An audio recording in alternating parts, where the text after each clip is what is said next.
Hey guys, welcome back to today's video, because we've got two hearings you do not want to miss.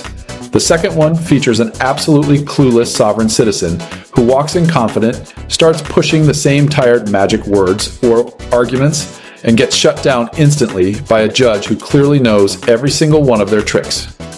But first, we've got a follow-up on a familiar clown. Stephen Cooper, the guy who thought the court was a game, kept showing up on Zoom after being told to appear in person and eventually pushed the judge so far that a bench warrant got issued for failure to appear. He stayed on the run for months until reality caught up, and now he's been sitting in jail ever since. Today, we're watching 3 short appearances where he tries to beg a Florida judge to forget his history and give him a break. But this judge isn't falling for a single word. So hit that hype button and let's get into it. Let's go ahead and call Mr. Cooper while we're waiting. All right, this is State of Florida versus Stephen Allen Cooper, case number 19 CF 866. Mr. Cooper's before the court today. He represents himself. Mr. Cooper, do you still wish to represent yourself? Yes, Your Honor. All right, there's been a bunch of motions filed today, but print out the motion that I've denied, most of the pro se, the ones that were filed as of the 12th. Madam Clerk, dismissed, the motion to dismiss defendant's motion to reinstate bond and vacate related bond forfeiture, and notice of speedy trial. They've all been resubmitted. Yeah, and I'm gonna deny them again. All right, where we at? I dismissed the pro se notice of speedy trial demand. But okay, we'll set it for the November. Anything else, Mr. Cooper? Yes, you dismissed them because of a certificate of service, and they were refiled with a proper certificate of service. They were just refiled today. I have not had a chance to look at them. So I won't deny them today. I'll just reserve on that, okay? I just have not, they were not in the court file when I looked this morning. They were filed today. So I'm not prepared to order them. I will not dismiss them today, but I will have a chance to look at them, okay? So I have a right to reinstate bond? No, I'm not reinstating it right now. And I'm not going to reinstate your bond. You failed to appear. Judge Costello, it's my understanding that Judge Costello was covering for me, that you appeared by Zoom, and you did not come to trial as you were ordered to, so you're not getting back out of jail. It was not willingly, though. You're not getting out of jail, Mr. Cooper. But I have a right to bond. Denied. All right, well, denied. I do have a motion that I'd like to submit to you, You for can submit it. Disqualification of judge. Okay, submit it. Who should I hand it to? To the clerk. We'll set that for the 19th, and we'll have a chance to look at the other ones, okay? That's Friday morning. Judge Clark is not the type of judge you can walk in front of and try to play games with, because he's already seen exactly how this goes. He's not about to reward someone who keeps dodging court, missing appearances, and treating the system like a joke by letting them out of jail just so they can pull the same stunt all over again. And trust me, this judge is standing firm on that decision. Now, we've got 2 more quick appearances to get through on this case, and they're super short, so I'm just going to let them roll, and we'll break it down right after. This is State of Florida versus Stephen Allen Cooper, case number 19 CF 866. Mr. Cooper's present in the courtroom. He's representing himself. Mr. Cooper, do you wish to continue to represent yourself? Yes, Your Honor. And we're set for trial November 3rd. All right. Did you get the order to deny motion for disqualification of judge? I have not received All right, that. I'll have that printed out for you. There's some other motions that you filed. Looks like we got them yesterday. What I'm going to do is I'm going to leave this on the trial docket for that November date. I'm going to set this for October 24 for a trial management and motion day. I got the bond reinstatement that was previously filed, and then Yeah, I'm going to deny that motion for bond. You're based on your failure to appear. I'd already, and for the record, I have had you arrested at least once on a failure to appear, released you again on, allowed you to go back to, I believe, Ocala. On the morning of trial, after you filed a demand for speedy, you failed to appear, and Judge Costello revoked your bond at that time, had a capias, and then we had to, I think the capias was outstanding for a while. So my motion is denied. I'm prepared to make arguments in regard to that. Well, I'm not prepared to listen to them. I'm ruling on your motion. Okay? What I can rule on a motion without hearing argument, and that's what I'm doing today. Anything else? Any of the other motions that I'm gonna hear everything on the 24th, because you just filed a bunch yesterday on the 16th, and we got them in the court file. So I'll hear everything the 24th. That will conclude today's hearing. Mr. Cooper, we'll see you then. Mr. Cooper, you're here today on your trial management. I believe you're set for trial November 3rd at 8:30. You're representing yourself. Do you wish to have an attorney appointed to represent you, or talk any more about that? No. Okay. All right. Where are we at?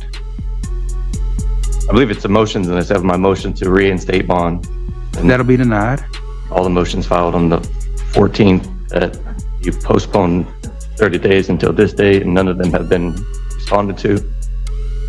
Filed in reverse, responding to his multiple motions to dismiss, motion for discharge, and the motion to quash the information. All right. Actually, a motion to disqualify the judge was filed as well. I believe you got that. I think I've ruled on that, hadn't I? I believe you got another one.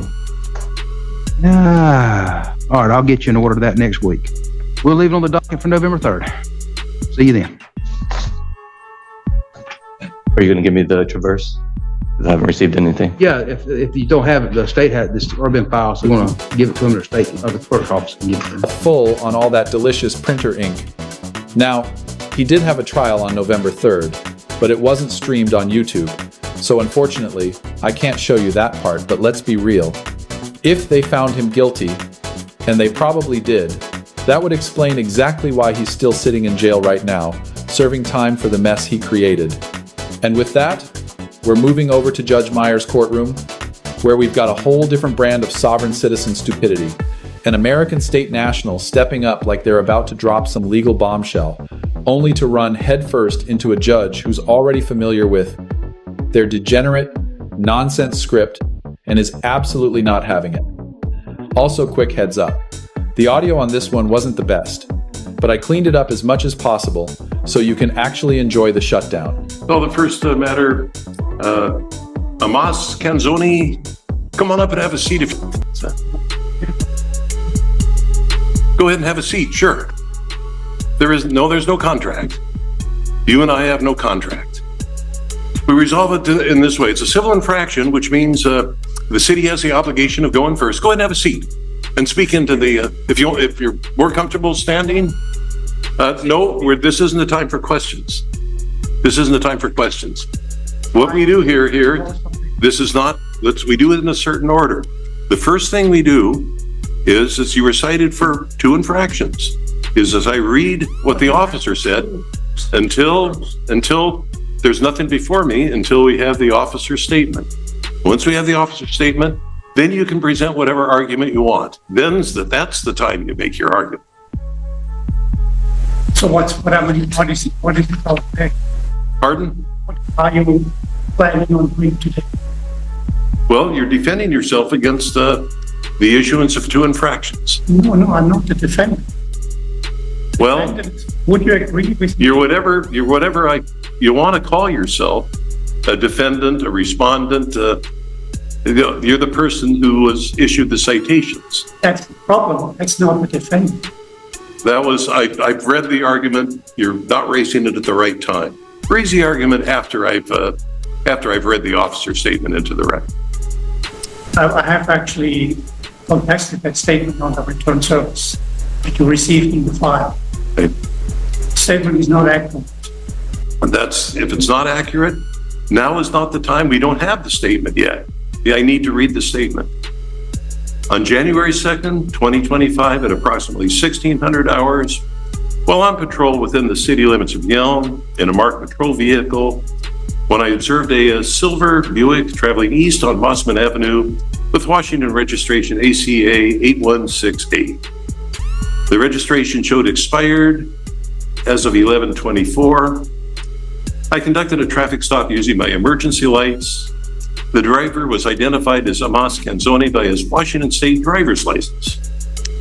Amos first gave me a random card stating he was an American citizen and did not need a driver's license. Amos attempted to argue his sovereign citizenship and that he did not need a driver's license. Amos was unable to provide me with current proof of insurance and stated he did not have any at this time. Amos was given the opportunity to contact the valid driver who was unable to do so. I advised Amos that his vehicle would be impounded. Amos was given a criminal citation for driving while license suspended in the 3rd degree, a traffic citation for no insurance, and a copy of the TOFR. Amos was given a courtesy to his residence. The vehicle was impounded from the scene by Wharton Towing.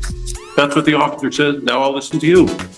Okay. Now's the time. All right, so here's what actually happened. This guy was out driving, not traveling, not doing some magical loophole nonsense. He was straight up operating a vehicle without a license or insurance. And when the situation went sideways, he couldn't even get in contact with the so-called corporate fiction that supposedly owned the car. So the vehicle got towed, as it should. And if there's one thing you need to learn from cases like this, it's to stay as far away as possible from sovereign citizens, American state nationals, and Moorish American nonsense, because they don't just wreck their own lives, they drag everyone around them into the chaos too, and they genuinely do not care who they hurt along the way. But anyway, let's hear what this American state clown thinks he's about to argue in court. Could you speak into the microphone? I gave the officer very first once when he approached me, I gave him this, my American state national credential card. And this has all the information he needed to look up to find out that I'm not a US citizen and therefore not in his jurisdiction. And therefore there's no issue about traffic violations because there was no crime involved. And then he refused to look up the information by his own choice. So then he required my driver's license, which I told him I can give it to him, but that does not apply because it's my license, it's not the DOL sign, because my name is a copyrighted name, and therefore it's in my possession. But anyway, he then went on to saying about sovereign citizen. That's an oxymoron, and I tend to say only morons use that term because a sovereign can never be a citizen. Citizen has an obligation to whatever government or state he's subscribing to, whereas a sovereign, I'm a foreign sovereign. I mean, I'm foreign to your jurisdiction. I'm here talking to you now as a lawful person. I can talk to you because we're both persons in this environment, but I'm not subject to illegal rules and everything. That's up to you. That's you are subject to. I'm not. I tried to tell that to the police officer because for his own protection, I told him, look, I'm not really who you think I am. I'm a driver, not driving a commercial vehicle with interstate commerce. It's the only reason I would have a driver's license. So that's why I gave him the credential card first so he could correct his mistake. He refused to do so, and they ran me through the mill, and you know what the mill was doing afterwards. So that's all criminal now because I'm a foreign sovereign, and I posted it on my door. I posted it in my file that I have a Foreign Sovereign Immunities Act, meaning help that holds me, a man, a lawful person, immune towards the legalese, the legal subscription, which a dual citizen allegation as a citizen. Yeah, he's completely wrong, because the Foreign Sovereign Immunities Act has absolutely nothing to do with a personal traffic stop. And what really blew my mind is that he actually admitted in open court that he was driving, not traveling, which basically destroys his own argument before the judge even has to. The FSIA is a federal law that deals with when a U.S. the citizen can sue a foreign government or its agencies, and it only applies in very specific situations, like when a foreign state gets involved in commercial activity inside the U.S. It's an international diplomacy tool, not some DIY immunity card for random people who don't want to follow the transportation code.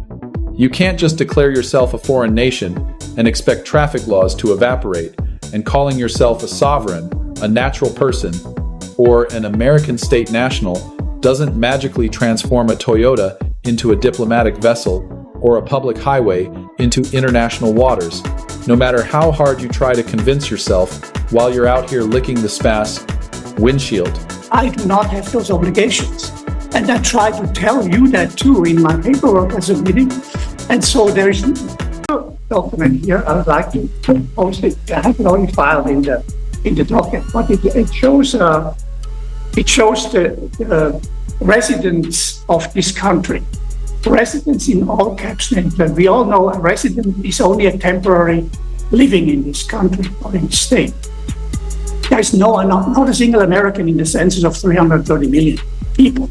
Now, my question to you is, why do you insist on treat us like sovereign citizens, which is an oxymoron, rather than recognize our status? Because in Thurston County, there's maybe 2,000 of us, if it comes to a high number. Everybody else can be treated as a dual U.S. citizens, which gives you all the rights you have, but not against me. So that's your problem now, because I have documented everything in the file. So basically, I have made a counterclaim. I nullify your claims, including the fines, including whatever you want to bring up, including the statements of the police officer. They've all been voided out by me responding, return service response. And that also would also be appearance in court, by the way. So he never not appeared in court. I just give you the courtesy. Well, it's basically not a courtesy, it's under arrest. I come here to make sure I inform you of the situation you're basically maneuvering yourself into by not recognizing who I am as foreign sovereign, because I'm outside of your jurisdiction period. So that's why you don't really have a case. And it would be wise if you would allow the prosecutor to file a notice of dismissal or cancellation of the case, because it won't have any jurisdiction. And I have proven that and that's fine. You showed me the paper that you showed. I could not see that from here. Okay, so I give it to you here. This is what's not in the docket. Oh, yeah. And then also, in order for me to be protected, we also have the private indemnity bond. In case I would be involved in a crime or in some property damage, that indemnifies me. I don't need a bond like you guys do. I just need an indemnity bond. So that means if something happens that causes a lot of financial problems, that indemnity bond would be able to connect going forward. So that's the document, and you can see there's two barcodes on there, or whatever they call it. You can access my documents like the police officer could have easily scan those two barcodes and get into the file, and then all the files are in there accessible, the same ones I put into the court case now. So basically, there was no reason for the officer to do anything else except, oh, excuse me, I made a mistake, have a good day. That would be his proper response to me as identifying me as a foreign sovereign. And he did not do that, and the court did not do that, and I don't go into details right now, but it has been a lot of hassle against me, who is not even involved in this one. That's the problem I have with you now, that you don't recognize that I'm the person that's sitting in front of me. No, they take it, it's my turn. Okay. That you're arguing that you're basically exempt from you're exempt from the rules that would apply to the citizens of this country. The problem is you may be, may not be call yourself a citizen of this country, but when you're using the roadway, you're subject to the rules of the roadway, no matter what you call yourself, a foreign citizen, a sovereign, it doesn't matter. Is this person using the roadway? When you do that, there are certain requirements that apply to the people using the roadway. And if you were, then the officer says you're within the city of Yelm on a road, on Mossman Avenue, they take judicial notice of that. That's a certified road. You are subject to those obligations. Now, I'm very familiar with all these arguments. I suggest you, it's my turn, sir. I suggest you read State v. Williams. It's in 143 Washington 2nd, which goes into this. We're talking alternative realities here. The reality I subscribe to, this is the state of Washington. This is a validly established court. I have jurisdictions over minor matters, infractions committed within the city by the people that are driving on the road, for example. Now, you don't believe that? State versus Williams goes into that in some detail. They call these arguments, I've looked through this as, at one point they refer to them as semi-literate gibberish, which is basically what it is. These are specious arguments that I don't have to, I'm not taking into effect. They are not recognized in any court in the United States. I know there's a wealth of information, hundreds, thousands of these articles on the internet. You can pull them off. For example, this one signed by Anna Marie Reisinger of Alaska, relating to the United States Corporation and the United States USA Corporation, a Washington driver's license. He did cite you for license suspended, but I'm not able to find that you didn't have a valid license, and so I'm going to dismiss that. However, I've not been furnished with proof that you had insurance, so I'm going to find that you committed that infraction.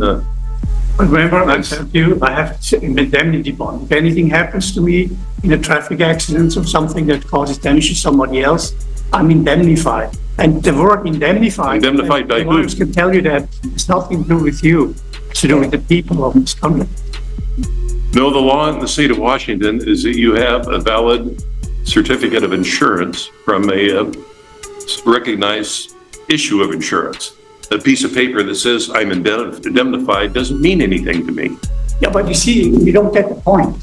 Point is, you are working for a governmental subcontractor, which is now liquefied. But the point is, you have contract with the country, with the people of this country, and which is the Constitution of 1789 and 1790, which gives you an enumerated services powers, and traffic control is not one of them. So you assume all these powers, and I think your legalese people here are articles and facts. These are the two topics that read this whole thing. Now, you can claim ignorance of the law. You can do that. But I gave you the information, and according to your own UCC, once knowledge is given, what is a license? If you are a corporation, you need a license to do business. I'm not a corporation. Yeah. No, you're not a corporation. You're not a sovereign entity. And you're definitely not some legal genius. You're just a crane-eating dumbass who got played by an internet scammer, handed over your money like it was a membership fee to reality, and now that same guru has collected enough of your cash to end up on the government's radar for not paying taxes on it. You walked into court thinking you were untouchable, but all you really did was expose how hard you got hustled, and now it's time for the judge to slam the door on this nonsense and send you right back to whatever dumpster you crawled out of. Let me stop you right there. I've heard that before many times. The problem here is we subscribe to different realities. Exactly. I agree that it's 1788. My turn, sir. My turn. 1789, I think that was when the Constitution was fully ratified and became the law of the land. And for ever since that time, countless scholars from the Supreme Court on down have spent their lives studying the Constitution, figuring out what it means, trying to interpret it, how it applies to specific events. One of the issues is back then, your way of getting around was horse and carriage. There wasn't any such thing as an automobile. Now, that went on for a long, long time. Only the last few years, comparatively, this alternate way of looking at the Constitution rose up. It's not taught in any law school that I'm aware of. It's kind of an internet sensation, and it is, to paraphrase Shakespeare a little bit, a lot of a big tale full of sound and fury, signifying nothing. This is what you're arguing to me means in my frame of reference, it means nothing. It's not recognized in any of our courts. As they say, it's an alternative reality, and that's been done. People have gone to other countries and decided this is the reality we're going to have. I've made my ruling. I'm concluding the hearing. I would like to respond to that. You're right on target when you say we're not in the same area of existence. You're a legal fiction. You're a judge. That's a legal fiction. It doesn't exist in the real world. The land and soil is where the people live and act upon. And by the way, the officer confirmed that I was driving on public roads. Who owns the public roads? The public, not the police department, not you as a judge. And so that has to be respected for those who have identified themselves as the public. Again, the US citizen is not the public. You're correct in that, two different realms. But the mistake you're making is you do not recognize my realm, the real realm. And you can do that, but then again, I'm not part of it, so you have no rights to rule against me at all. That's my point. You made the point yourself. We could sit here and we could discuss this to no end. We're ships passing in the night. You don't agree with what I'm saying. I don't agree with what you're saying. What I am saying is what is currently the law is recognized by the Washington State Supreme Court and the Washington State Court of Appeals and the Washington State Superior Court. If you think I'm wrong in applying the law as it exists, you can appeal me. Well, okay, but have you proven jurisdiction? We're done. We're done. No, you haven't proven jurisdiction over me. That you have to prove, and we have many, many Supreme Court rulings that say that. Unless proven on the record that you have jurisdiction over me in personam and what's the other one, material one, you have no case because you have to prove that first. And that is the clue for you to actually do it or dismiss the case. One of the two. I am satisfied the jurisdiction has been proven. The individual that's sitting in front of me was pulled over on a Washington street and issued a citation. You don't have any